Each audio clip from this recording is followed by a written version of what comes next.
Briefing तक ही जो मुझे सीमित रखना है, और मेरा इतना जरूर मानना है कि देश की न्याय व्यवस्था सबको न्याय दिलाती है, और इस तरह के जब कोई चूक होती है तो उसमें तो जो भी कदम उठाने होंगे वो उठाए जाएंगे। 170। अनुराग जी, मैं नीरज पांडे हूं एबीपी न्यूज से। मेरा सवाल है कि राहुल गांधी और कम्युनिस्ट पार्टी दोनों ने अंतर्राष्ट्रीय मार्केट में जो कच्चे तेल की कीमत कम हुई उस पर सरकार से मांग की है कि भारत में पेट्रोल और डीजल के दाम कम किए जाए। देखिए, फिर सवाल आपका कैबिनेट के निर्णय से अलग है, और यही कहूंगा अगर राहुल जी देश के अंदर आ गए हों वापस, तो पंजाब और राजस्थान के ही दाम को देख लें। दोनों कांग्रेस शासित राज्य हैं, उसमें क्या क्या अंतर है, कितने कम किए हैं। Sir, Tarun Sharma from Zee Business. Sir, phase 2 में कितनी ग्रीन एनर्जी का हम उत्पादन इससे कर पाएंगे, वो एक यदि आप उस पर थोड़ा सा क्लैरिटी दे पाएं तो।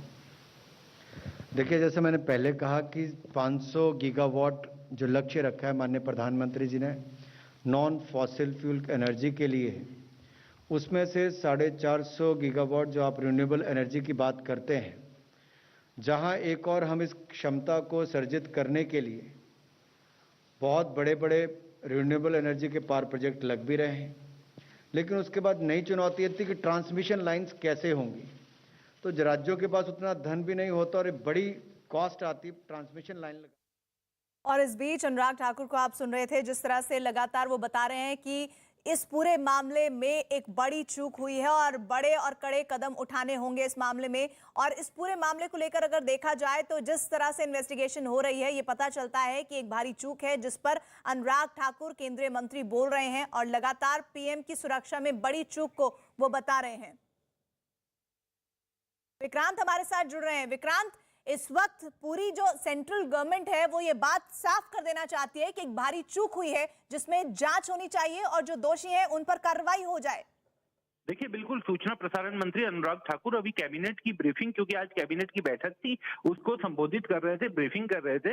हालांकि उन्होंने कहा कि आज केवल वो कैबिनेट के मामलों पर ही बोलेंगे, लेकिन जब पत्रकारों ने उनसे पीएम के साथ जो कल सुरक्षा में चूक हुई है उस पर सवाल पूछा तो उन्होंने साफ कहा कि इस मामले में सुप्रीम कोर्ट में भी कुछ लोग गए हैं और होम मिनिस्ट्री भी इस मामले में जांच करवा रही है, और इस तरह के मामले में जो भी चूक के लिए जिम्मेदार है उनके खिलाफ कड़ी कार्रवाई होनी ही चाहिए, और ऐसा होगा भी। इसकी पूरी जांच करवाई जाएगी, तहकीकात होगी और जो भी दोषी होंगे उनके खिलाफ कार्रवाई की जाएगी, क्योंकि इस तरह की गलती को, इस तरीके की चूक को ऐसे छोड़ा नहीं जा सकता। और सबसे बड़ी बात यह कि स्टेट लेवल पर भी जो अलग अलग स्टेटमेंट्स आ रहे हैं, एक बार फिर से अनुराग ठाकुर को सुनते हैं।